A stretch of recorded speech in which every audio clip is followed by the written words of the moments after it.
Dissociatives, or NMDA antagonists. So our NMDA receptor, it's located on the postsynaptic neurons in the dorsal horn of the spinal cord. So we have a nerve injury, and it leads to an increase in glutamate. It opens this NMDA channel that has this cascade effect and leads to what we call spinal wind-up pain. So our NMDA antagonists block this channel to prevent and eliminate these hyperalgesic and allodynic states. So ketamine. So this is an NMDA antagonist, and it's considered in the class of dissociative anesthetics. It produces a cataleptic state at doses over 5 mg per kg. What I mean by that is if I need to heavily sedate a cat or a dog, or if I need to induce it for intubation, I really usually can't use anything lower than 5 mg per kg. However, if I'm combining it with dextromethorphan and a pure mu, you can go a little bit lower. If you're just riding ketamine as a CRI to either prevent or eliminate wind-up pain, you don't need to give a loading dose of 5 mg per kg. In fact, I usually give 0.5 mg per kg to then put it on a CRI. So dose is super important. It reduces your mean alveolar concentration 45% when administered via CRI form at 0.6 mg per kg per hour. Like I said, you have to have this loading dose before you actually start the CRI, or it's going to take around 45 minutes to an hour to reach the therapeutic range. And that's true for all CRIs, of course. But that's a whole other lecture. And it must be administered for at least 24 hours IV to eliminate or prevent central sensitization. And that was a human study that was then verified in animals as well. So a lot of times if we are having a dental and it turns out to be a full mouth extraction, we're definitely going to keep that patient not only on a pure mu CRI for 24 hours minimum, but also that ketamine. So for sedation, it's around 3 to 5 mg per kg. So our dissociatives, so the primary effect on the cardiovascular system is depression of myocardial function, but then we have a secondary stimulation of the sympathetic nervous system. And that's why these dissociatives are sort of like an outlier when it comes to anesthetics.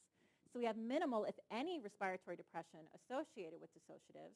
So if we're just sedating a cat with ketamine midazolam to get chest rads, that's sort of a really great combination, and I love that, over a combination that might make them hypoventilate. And also it causes bronchodilation, which might be beneficial for cats presenting with asthma. So it's a really good choice for if you're getting chest rads on a cat who you think might have asthma. And it's also why, if not otherwise contraindicated, I love inducing with ketamine over propofol.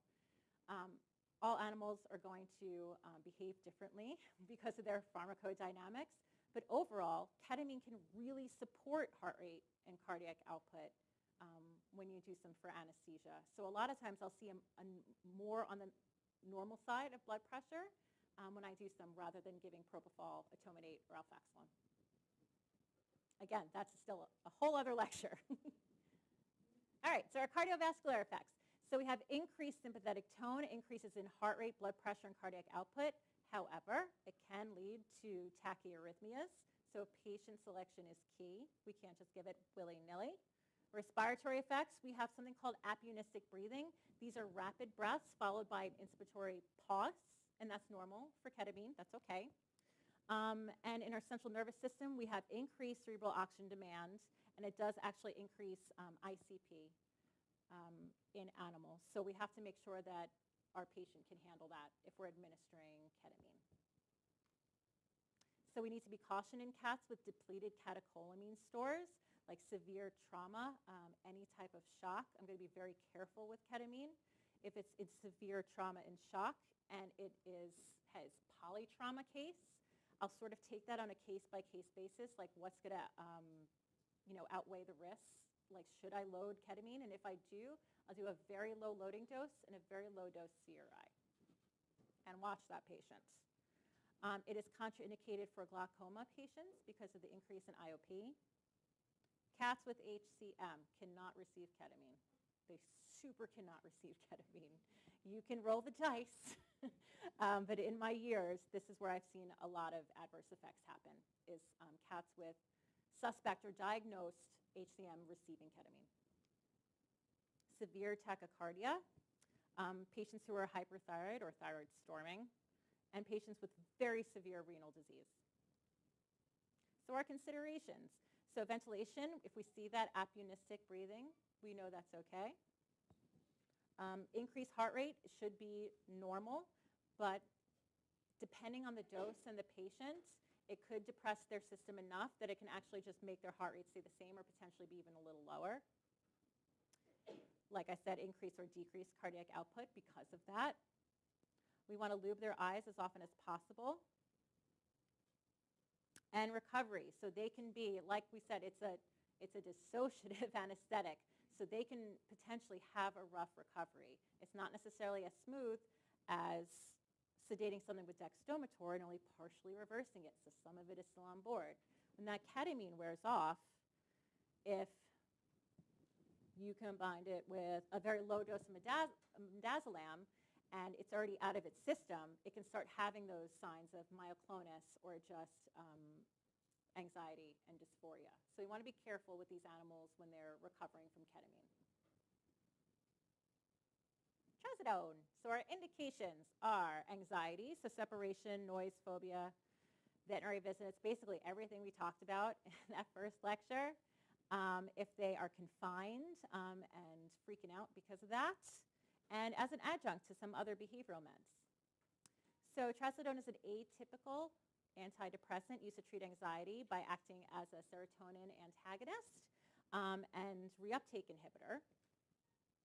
And we do have some adverse effects. I don't see a ton of these at the doses that we normally administer, but they are out there. So if they are super heavily sedated, like if you're hitting a very anxious dog with a dose of like 20 mg per kg, they can definitely get ataxic. So warn the owners about that too. I know I've heard of cases where you send these animals home with sedation and the owners aren't educated on these drugs the way that we are. They could have stairs in their house and animals can just tumble down the stairs.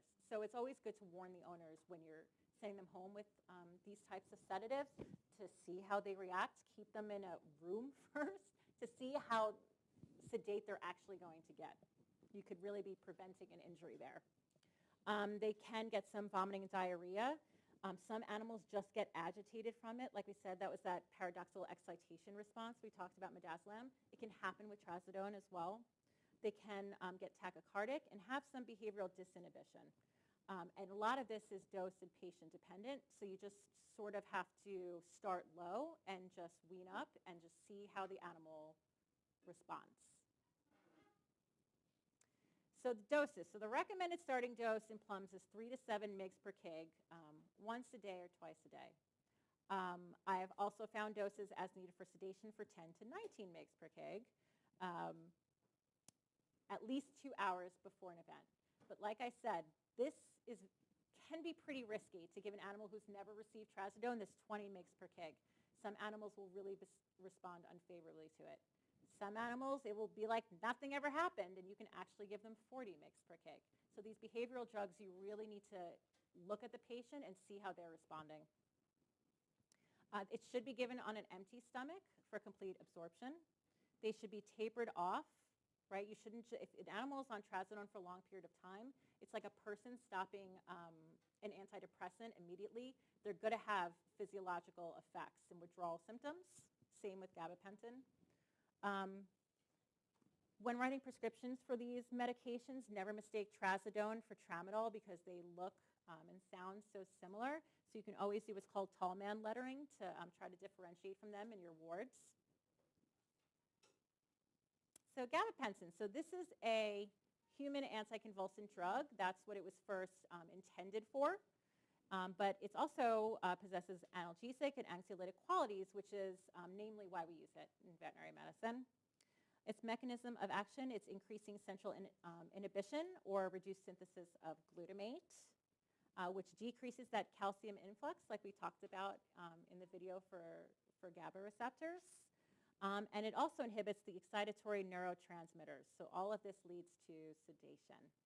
And it's also advocated for various neuropathic pain considerations, namely amputations for phantom limb syndrome in both humans and veterinary patients. So yeah, like the label says caution in renal dysfunction, but again, like it's the benefits outweighing if a patient has renal disease and truly needs an anxiolytic. I usually just lessen the dose, and it's okay. I've never seen these dramatic responses or an animal getting worseningly azotemic from getting gabapentin, even at more moderate doses. We cannot use the oral liquid made for humans and dogs. It contains xylitol. So if you ever have an owner that says, oh, gabapentin, I have that at home. No, tell them to stop. They cannot give that to their dog. And for our dose as a sedative, 5 to 10 mg per kg, this drug needs to be given TID to work on neuropathic pain conditions, for sure. If you're just using it as an anxiolytic or a sedative, it doesn't need to be given TID. But for that post-op limb amputation, send that owner home. Make sure they go home with TID. All right, so how do I choose sedation? So we have a patient that needs imaging or